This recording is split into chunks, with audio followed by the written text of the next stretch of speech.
list-listnya, aktivitinya apa saja. Yang berikutnya kita coba klasifikasikan kebutuhannya. Artinya untuk satu tools itu bisa digunakan untuk beberapa level driver ya, sesuai dengan kebutuhan dari usernya. Dari sisi presentasinya berapa persen untuk aktiviti A, aktiviti B dan sebagainya. Seperti itu.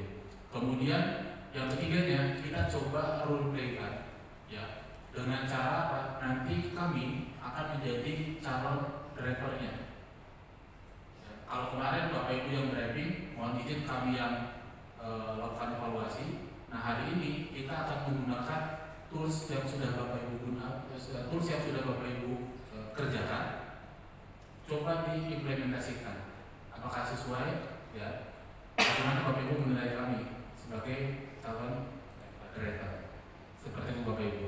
Nah, kemudian untuk nge-create-nya kita akan bagi menjadi 3 kelompok. Ya, simpelnya sudah seperti yang kemarin, ada yang kanan, kiri, tengah, seperti itu.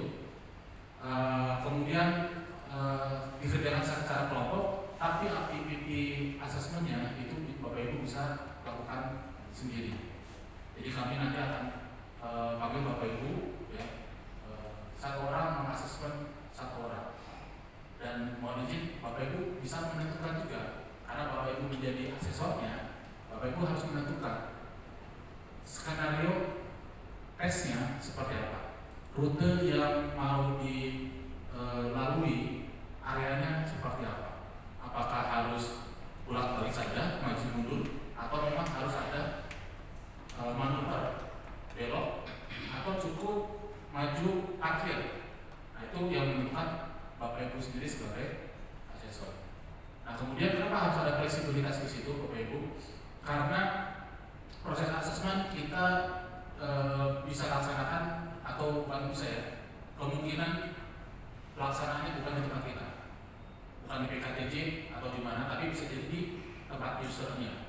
Misalkan ada kebutuhan untuk asesmen di perusahaan mana, ya, artinya kita diminta tolong di untuk proses rekrutmen asesmen.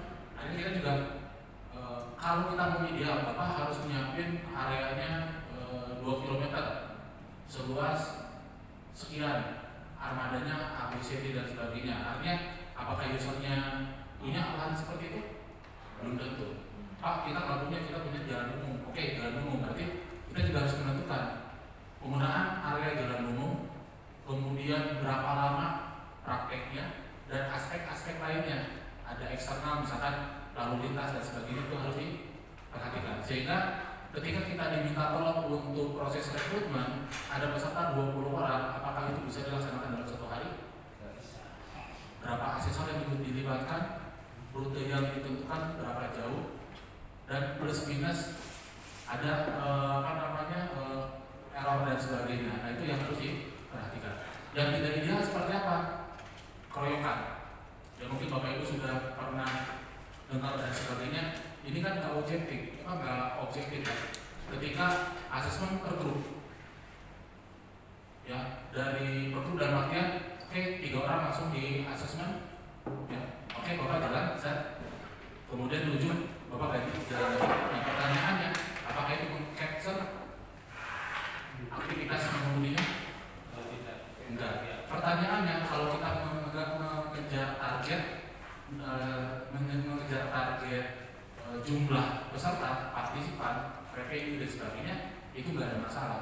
Cuma balik lagi moral kita seperti apa? Karena mohon izin, kita punya tanggung jawab ketika kita mengakses yang bersangkutan menjadi lulus sebagai pengemudi. Jangan mengesampingkan saat itu lulus, ketika dia diterima terjadi eksiden, itu bukan salah kita. Tidak, itu ada kontribusi kita juga. Kalau dari awal kita mengakses tidak sesuai dengan kriteria. Paham ya Bapak Ibu di sini ya? Masih banyak kritik yang seperti itu. Dan mohon izin, kami diminta dan kami salah satu BUMN ya untuk proses rekrutmen, kami masuk ke salah satu vendornya dan bisa dilihat persentasenya paling kecil lulusan dari kami. Dan alhamdulillah masih dipakai. Ya, kalau yang lain misalkan terakhir kami rekrutmen itu di Balikpapan, peserta calon kandidat yang lolos hanya 6. Nah itu kita jangan, kok Pak presentasinya seperti itu? Ya memang kebidanan kami seperti itu. Karena kesepakatan dari awal, tools yang digunakan tools A, kriterianya seperti ini, itu yang kami gunakan. Seperti Pak, cincai Pak, nah kita tidak ingin mengambil resiko. Dan alhamdulillah, mohon izin Bapak Ibu, rekrutmen yang di Bali terjadi laka, itu bukan hasil rekrutmen kami. Kami dipanggil, ya, oleh urusannya dipanggil. Apakah yang di Bali hasil rekrutmen dari Ino? Bukan. Karena yang kecelakaan fatality di Bali yang meninggal AMT 1-nya, ya AMT 2-nya, itu belum lama baru lolos rekrutmen. Temuan. Nah, akhirnya kami bisa berbangga diri, ya walaupun sedikit kecewa juga sampai itu terjadi, gitu kan. Nah itu yang kami hindari dari awal. Ya. Karena ketika ada sesuatu, maka akan ditelusur. Ini dari mana. Walaupun pas asesmen dia bagus Pak. Ngelesnya kita kan bisa seperti itu. Saat asesmen dia bagus Pak. Ya, cara pengoperasiannya sesuai dan sebagainya. Bisa jadi pas kecelakaan yang memang dia lagi lalai dan sebagainya. Ya kan? Iya benar kalau yang bersangkutan orangnya. Pertanyaannya apakah seorang asesor akan kenal kepala-kepalanya? Ya, dalam waktu 1 minggu dia udah lupa. Itu yang biasa sekolah saya tanya. Betul nggak? Nah seperti itu yang harus kita jaga. Oke? Jadi kurang lebih seperti itu Bapak Ibu agenda hari ini. Kita coba maksimalkan untuk pembuatan toolsnya tidak lebih dari jam 10. Ya. Kemudian setelah itu harapannya setengah 10 sudah selesai Bapak Ibu untuk membuat ya kita coba diskusi ya, kita coba diskusi sama-sama untuk menentukan kriteria poin penilaian ya aktivitas termasuk pembobotan. Setelah itu kita ada waktu kurang lebih setengah jam, kita akan bantu Bapak Ibu untuk memprint ya tools yang sudah Bapak Ibu siapkan ya seperti itu. Kemudian nanti setelah Bapak Ibu kita akan langsung ke role play. Nah role playnya saya punya target sebisa mungkin jangan selesainya jam 5 sore ya. Jadi saya akan menyarankan kepada Bapak Ibu untuk hari terakhir karena PIC utama hari ini itu Bapak Ibu. Lama sedikitnya selesai itu tergantung dari Bapak Ibu. Jadi silakan, saya hanya membatasi aktivitas sampai jam 10. Jam 10 sampai selesai, target kami Bapak Ibu sudah bisa mengakses sesuai dengan tools yang Bapak Ibu buat. Ya, seperti sehingga Bapak Ibu sudah dapat ibaratnya apakah toolsnya sudah sesuai apa belum? Kalaupun belum, kita tahu perbaikannya di mana. Ya, target kami hari ini kurang lebih seperti itu. Oke? Jadi kurang lebih seperti itu. Sebelum kita mulai, alangkah baiknya kita berdoa dulu supaya diberikan kelancaran. Berdoa menurut agama dan kepercayaan masing-masing, dipersilakan.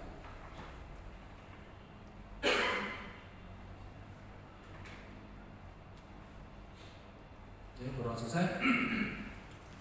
Oke. Saya mau nagih yel-yel dari PKTJ. Sudah ada? Nah? Oh belum, penutupan. Oke, saya tagih pokoknya Pak. Oke, KTJ. Oke, ya silakan. Seperti tadi yang disampaikan tentang yang kami bikin sebagai asesor, berarti ya. Itu bisa satu untuk kami semua atau harus masing-masing satu kami bikin? Jadi nanti teknisnya ini kan sebenarnya simulasi Pak. Ya, simulasi biasanya sebuah institusi kami bersama di institusi kami menyebar ke tim. Kebetulan kan saya ada 6 tim, 6 orang Pak. Nah di bawah saya itu ada 6 orang. Setiap 6 orang itu sesuai dengan kebidanan dan sebagainya silakan buat tools dengan referensi dari Pak. Kemudian disesuaikan dengan aktiviti-aktiviti yang didominasi seperti apa. Kemudian kita duduk bareng. Ya itu meeting nggak lebih dari 4 jam, itu langsung ketok palu. Ya, ketok palu dalam artian, oke, untuk tools dari Dino ini yang kita ajukan ke manajemen supaya itu menjadi standar tools dari Dino. Setelah kita brainstorming 4 jam, ya dengan kriteria parameter dan sebagainya, sehingga termasuk untuk reportingnya. reporting dalam artian nanti reportingnya outline-nya mau seperti apa, walaupun itu masih draft, tapi setidaknya tulisnya sudah kita pegang, kita laporkan kepada manajemen dalam hal ini division direktur kami, ya. Oke, approve, sehingga itu menjadi tools ini. Seperti itu Pak. Jadi ditanya sama direktur kami juga, ini referensinya dari mana? Dari beberapa referensi kita masukkan. Dan hebatnya lagi, kita boleh berbangga diri Pak.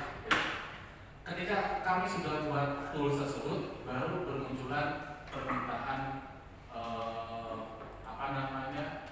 kolaborasi dan sebagainya, salah satunya dari KNKT, ya. KNKT merilis tools untuk asesmen Pertamina, dan kami lihat sama persis dengan dari kami memberikan tools ke KNKT sedikit HMT, kemudian disampaikan ke yang pusat, ternyata yang dari pusat sama seperti kami.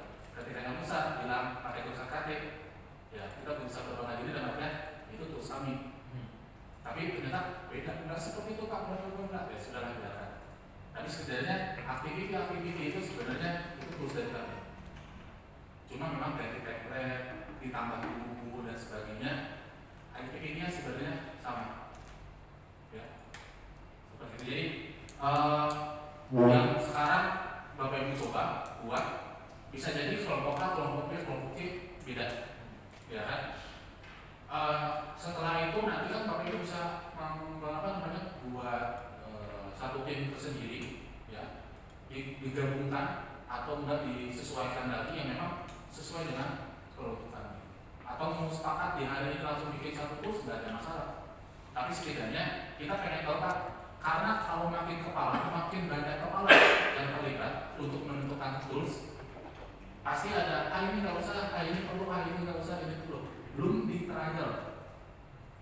trial padahal. Tapi kalau misalkan Bapak Ibu, saya bikin tools, ada 10 kunci, ada 10 aktiviti, ada 10 penilaian. Ketika Bapak trial, kayaknya ini nggak usah deh, double nih penilaiannya. Di aktiviti pertama dilakukan, aktiviti berikutnya dilakukan. Sehingga itu menjadi finding, itu menjadi evaluasi. Benar nggak Bapak Ibu? Sehingga ketika menentukan benar-benar tools yang sesuai, itu akan lebih mudah dibandingkan dari awal kita belum trial tools tersebut, kemudian kita tetap aja ngebahas itu terus. Ini nggak bisa, ini tambahin ini. Toolsnya banyak, listnya banyak, sedangkan di satu sisi kita punya target satu hari atau satu peserta maksimal 30 menit misalkan. Ya, ketika proses asesmen realitinya misalkan rata-rata 30 menit, tapi tools yang kita buat karena referensi dari banyak orang, itemnya banyak. Boro-boro melihat aktivitinya Pak. Kita lihat di checklist aja, checklist sebelum beres, draftnya udah selesai. Ya, checklist belum diisi nih, ya kan? Belum selesai dibaca, tapi aktiviti draftnya sudah selesai. Artinya harus ada penyesuaian. Nah, itulah teman-teman, mohon maaf, beberapa asesmen yang dibuat dengan standar profesor dan sebagainya yang buat Pak, karena tidak melihat aktiviti di jalanan seperti apa, realitanya seperti apa. Nah, tools kami memang kami buat efektif mungkin. Ada aktivitas yang dilakukannya memang secara berurutan. Artinya kita melihat aktivitinya dulu Bapak Ibu. Jadi aktivitinya ini aktiviti menyeluruh nggak dari awal sampai akhir. Kalau dari awal sampai akhir, maka penilaiannya kami simpan di bagian akhir. Seperti itu. Jadi tidak ada pengulangan dan sebagainya. Kalau untuk komponen alat prakteknya dalam asesmen itu apa aja Pak yang disediakan buat kami? Untuk saat ini Kan nanti kita role play. betul. Kita role play kan mungkin ada wawancara dan praktek. Nah, praktek kan kita butuh sarana juga. Kalau kita sepakati Bapak Ibu, untuk saat ini asesmennya hanya dari sisi skill. Ya, kita batasi untuk tools assessment atau aktiviti assessmentnya hanya dari sisi skill, keterampilan. Ya, untuk proses interview, kemudian untuk proses teori dan sebagainya, itu kan sebenarnya kita bisa lihat yang interview itu konfirmasi dari CV, benar nggak? Iya. Ya kan, dari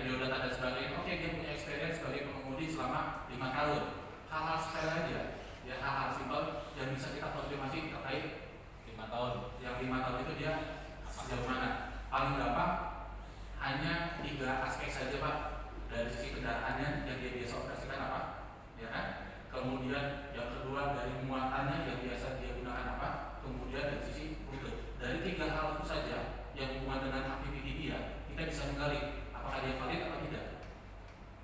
Ya, mohon maaf, kami pernah merekrut calon kandidat instruktur, ya. Dia sudah 8 tahun di luar di suatu perusahaan transportasi semacam Transjakarta tapi di area Abu Dhabi. Ketika kita tanya, Bapak mengoperasikan unit yang digunakan di sana apa? Mercy Pak. Oke, Mercy. Merek apa? Tipenya apa? Setir kanan atau setir kiri? Setir kiri. Oke. Untuk klaksonnya ada sebelah kanan atau sebelah kiri? Ngebleng dia. Artinya apa? Kita menggali hal-hal seperti itu, kita bisa melihat apakah benar dia pengalaman 8 tahun di Abu Dhabi sebagai di perusahaan transportasi? Iya. Tapi apakah dia back office atau operator? Kan ketahuan di situ. Atau dari sisi driver, oke dia sudah lintas Sumatera dan sebagainya, tapi hanya sebatas connect. Ya kan? Kan kita bisa tahu. Kita bisa menggali tuh aktiviti-aktiviti yang memang similar dengan backgroundnya dia, seperti itu Pak. Ya, jadi kita untuk agenda hari ini kita batasi hanya untuk skillnya.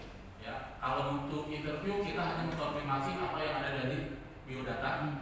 Sedangkan kalau knowledge itu yang sifatnya general. Kalau knowledge itu sifatnya general Pak, yang sifatnya umum. Terkait regulasi, spesifikasi, SOP dan sebagainya kita bisa treat yang namanya knowledge itu. Termasuk untuk memberikan kriteria ini kalau misalkan kita diberikan mandat untuk proses seleksi dari awal, dari administrasi, dari proses knowledge-nya, ya, prakteknya, interview dan sebagainya, sampai proses MCU-nya. Kita diberikan mandat seperti itu, kita bisa atur porsinya. Ya, porsinya dalam artian ini komposisi untuk teori berapa persen? Balik lagi, mereka operasional. Berarti presentasi untuk teori idealnya berapa persen Bapak Ibu? Tidak lebih dari 30%. Ya, tidak lebih dari 30%, idealnya seperti itu. Kemudian bobot yang paling besar 60%, 70% itu skill. 10% interview, 10-20% itu interview. Karena apa? Mereka kan yang dibutuhkan bukan teorinya doang, tapi benar-benar keterampilannya. Seperti itu. Kadang terlalu textbook banget, soalnya detail banget. Mereka udah walaupun ya mereka ke usernya. User yang yang menggunakan jasa kita itu butuhnya apa? Komposisinya kita bisa tawarkan kepada usernya. Apakah bobotnya mau 40-40-20 teori praktek dengan interviewnya, atau bahkan mungkin tidak ada proses interview, cukup teori dan prakteknya aja. Bisa jadi seperti itu. Artinya kita yang memang harus meng-treat ya dari sisi presentasinya. Kurang lebih seperti itu Pak Siap. Ada lagi Bapak Ibu?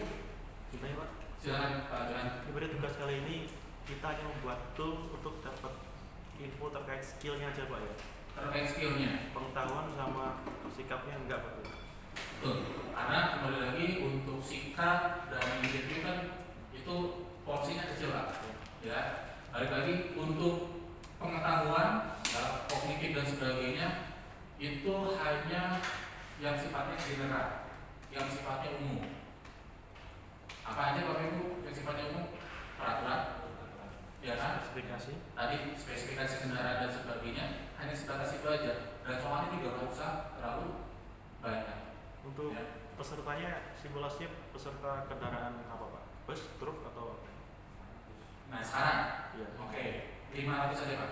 Karena dari awal sampai sekarang kan Bapak Ibu kan 500, pengennya 500 ya. Jadi silakan termasuk ini Bapak Ibu bisa mereka apakah aktivitinya nanti diem, asesor akan diem. Jadi hanya mempersilakan, oke Pak, silakan. Jadi skenario-nya, kalau saya Pak dulu ketika di Kediri, diminta bantuan asesmen di Kediri, jumlah pesertanya terlalu banyak, ya, belum ada HTCC Pak saat itu. Jadi karena dari usernya proses rekrutmennya dia kebutuhannya sedikit, ya, dari kalau tidak salah adalah 18 orang yang diambil cuma 3 atau 4, ya, seperti itu. Jadi dari awal Pak, saya punya kunci mobil, ya, itu mobilnya.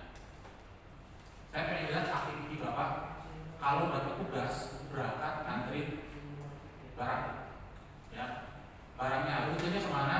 Rutenya ya ke depan Pak barangnya, ya. Terus setelah itu Bapak harus balik lagi karena ada orderan lagi Pak. Udah sebatas itu. Ini Pak kuncinya. Sekret. Seperti itu. Di awal hanya memberikan skenario seperti itu. Sehingga apa? Kami nilai itu dari mulai menerima kunci itu sudah mulai penilaiannya. Ya. Jadi kan kita menilai benar-benar di driver. Kalau seorang driver itu ketika dapat DO, surat tugas, atau perintah untuk muatan dan sebagainya, dia harus ngapain? Tanya. Harus ngapain gitu kan? Oh, langsung ada yang langsung masuk ke dalam mobil.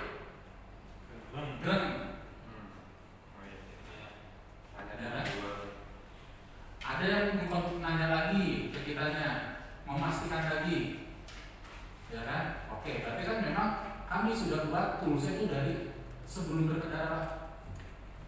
Ya, pertama mengkonfirmasi, harus konfirmasi dulu seorang driver itu, ya.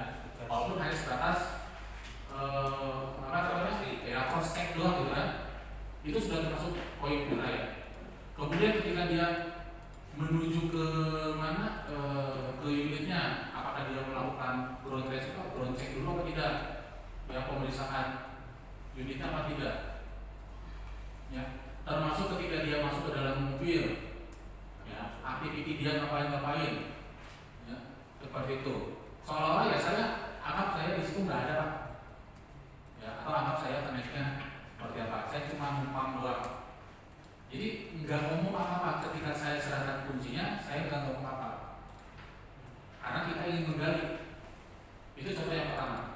Contoh yang kedua, yang sekarang banyak kami menyampaikan, Pak, kami menilai, ya, dalam proses tes ini, asesmen ini, ada 3 hal atau ada 2 hal aktivitas besar. Yang pertama, kami akan melihat aktiviti Bapak sejauh mana pemahaman Bapak tentang persiapan berkendara, apa saja yang harus diperiksa. Tapi kami batasi waktunya Pak. Untuk daily check, pre-trip dan sebagainya, itu kami batasi hanya 5 menit. Kalau lebih dari 5 menit, dimanapun Bapak posisinya, kami akan arahkan langsung ke mobil. Gitu Pak. Kenapa? Karena kita punya case ketika kita tanpa ada batasan waktu, waktunya hanya 40 menit. Daily check-nya itu sudah 25 menit Pak. Padahal dia fungsinya buat apa? Responnya untuk apa Pak? Untuk pengemudi, bukan untuk helper. Lain cerita dengan helper. Kalau helper, bobot untuk daily-nya lebih besar. Nah, jadi tergantung kita men-skenario-kan seperti apa. Ada yang kita batasi untuk daily pre-trip-nya atau daily check-nya hanya oke Pak, maksimal 10 menit ya untuk pemeriksaannya. Kalau lebih dari 10 menit, dimanapun Bapak berada, saya akan instruksikan Bapak untuk ke dalam mobil. Sudah seperti sehingga Pak, kita bisa lihat aktiviti mengemudinya sejauh mana poinnya. Seperti itu Pak. Ya. Oke, ada lagi? Berarti satu ACC itu kita proses asesmennya berapa menit Pak? Batas waktunya satu ACC itu? Tergantung toolnya. Tergantung tools ya, Bapak Ibu. Cuma saya kasih gambaran saja. Kalau kami rata-rata paling cepat itu kemarin berapa Pak? Berapa? 10 pesertanya. Satu peserta itu 25 menit dengan arahan. Iya. 25 menit dengan arahan. Arahan dalam artian Pak udah beres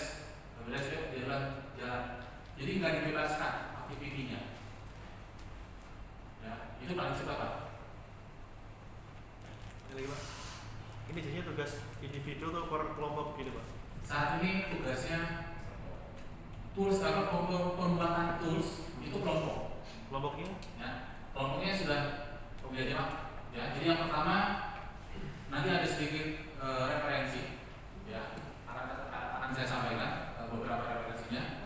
Kemudian tugas yang pertama nanti buat tools, ya, listnya apa saja, per kelompok saja, brainstorming, ya. Setelah itu nanti masing-masing orang itu mempraktekkan toolsnya, ya, mempraktekkan tools yang sudah Bapak Ibu kerjakan.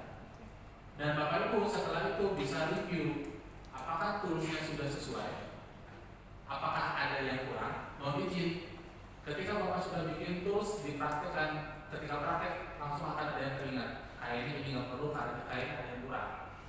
Nah, temuan-temuan itulah yang jadi bekal Bapak Ibu ketika nanti duduk bareng semuanya.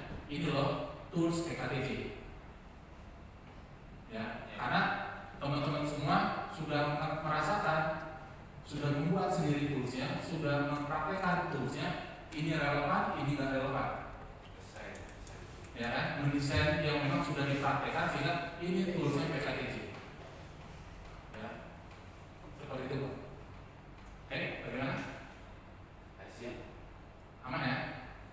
Oke, jadi ini Pak, sederhananya yang ada di checklist itu hanya 3 aktiviti besar, ya, sebelum mengemudi, saat mengemudi, dan setelah mengemudi. Kemudian kontennya, nah konten dari aktiviti sebelum mengemudi ini bisa mengambil dari dasar keterampilannya, dari dasar keterampilan, dari sisi safety.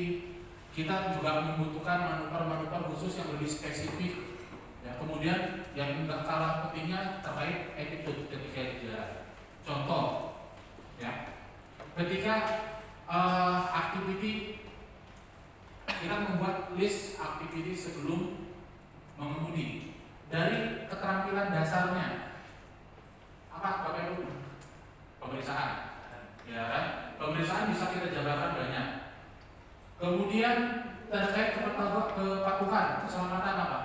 Prosedur naik masuk kabin, itu kan standar safety-nya, ya kan? Pemasangan memeriksa sabuk terkait safety yang ada pada unit, terkait safety dirinya, itu bisa kita list. Kemudian manuver khusus, ada tiga pak manuver khusus untuk kendaraan besar. Turun kabin. Untuk kendaraan ini turun kabin sudah diatur, tidak boleh membelakangi. Itu contohnya saja.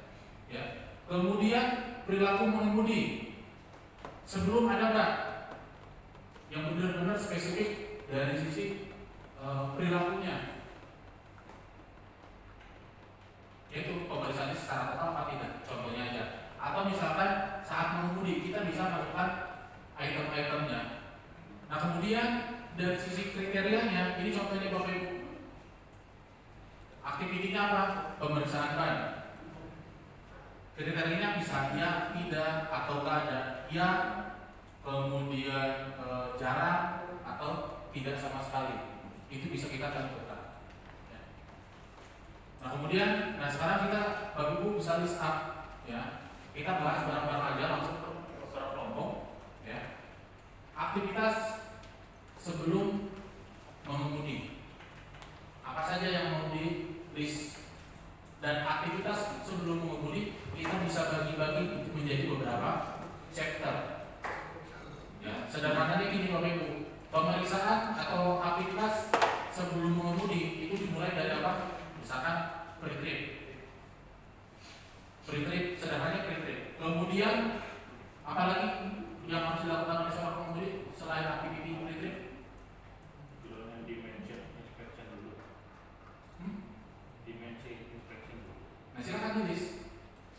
Silakan dibuat bergrup. Saya kasih gambaran saja. Yang pertama dari pre-trip itu bisa kita kembangkan. Yang pertama mengenai list pemeriksaannya. Yang kedua mengenai prosedur menghidupkan. Dari prosedur menghidupkan kita bisa pisah-pisah lagi. Ya, pre-trip kita bisa bagi-bagi lagi. Pemeriksaan luar, batasi sampai mana. Pemeriksaan dalam, apa saja yang harus diperiksa oleh pengemudi di bagian dalam. Kemudian yang berikutnya prosedur menghidupkan, kemudian prosedur memanaskan atau sebelum berkendara, prosedur sebelum berkendara. 4 tuh udah dapat Pak. 4 besaran. Dari 4 besaran tinggal dipecah-pecah lagi. Pre-trip, mandatori apa aja yang diperiksa? Oke, 4 sisi. Berarti kita evaluasi atau kita identifikasi 4 sisi yang mandatori yang harus dilakukan oleh seorang pengemudi. Apa yang diperiksa? Pemeriksaan ban, apalagi bodi, air, minyak, rem, ban cadangan. Cukup segitu aja. Ya sudah, itu menjadi list untuk pre-trip. Benar? Terus apa lagi Bapak Ibu? Tadi itu kan yang dari ide dari saya, sekarang dari Bapak Ibu aja, silakan. Ya, itu dari pre-trip. Kemudian saat mengemudi, sederhananya ada yang namanya fungsi yang harus diketahui oleh si driver. Ya, fungsi instrumen. Dia tahu nggak letak instrumennya, fungsi instrumennya. Kemudian dasar pengoperasian, teknik pengoperasian. Ya. Kemudian dasar pengoperasian berarti dia mengenai fungsi-fungsinya, teknik pengoperasian mulai dari cara ngegas, cara ngerem, tidak kopling, tidak transmisi, berbelok. Benar? Seperti itu. Termasuk apa saat mengemudi? Kita bisa evaluasi dari sisi sikap, aturan, soal aturan lalu lintas dipatuhi atau tidak, soal sikap bagaimana dia dengan pengendara lainnya. Kemudian jadi tuh ada berapa? Ada 7. Ya. Kemudian yang berikutnya setelah mengemudi, apakah dia langsung matiin? Nah, cara matiin juga sama. Kita lihat apakah dia posisinya dinetralkan dulu, dan parkirnya aktif apa tidak, ya, dimatikan dulu, tidak aksesoris dan sebagainya, kemudian asal dimatiin atau langsung belajar dan sebagainya, itu menjadi poin penilaian. Seperti itu. Oke? Nah, baru di sini ada kriterianya. Ini nanti kita lihat. Oke, jadi sekarang tugas Bapak Ibu kurang lebih ada waktu 30 sampai 40 menit. Silakan Bapak Ibu bikin tools